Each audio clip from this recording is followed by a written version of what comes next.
Computer science videos here today to show you guys in tutorial 42 how to like and reply to comments on Instagram using the application called GRIDS for Instagram using a computer. Without further ado, let us start the video. So the first thing we need to do is go all the way down to the dock, click on the application itself called GRIDS, make sure you're signed on to the account, click on the profile which is on the navigation bar, navigate to a photo or a video.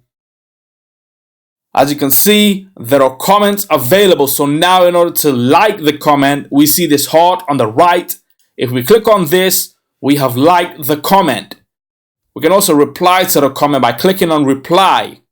And now I can say, thank you, enter, return. The comment has now been posted, as you can see on screen. That's it for this video. I'll see you guys in my next tutorial. Thanks for now.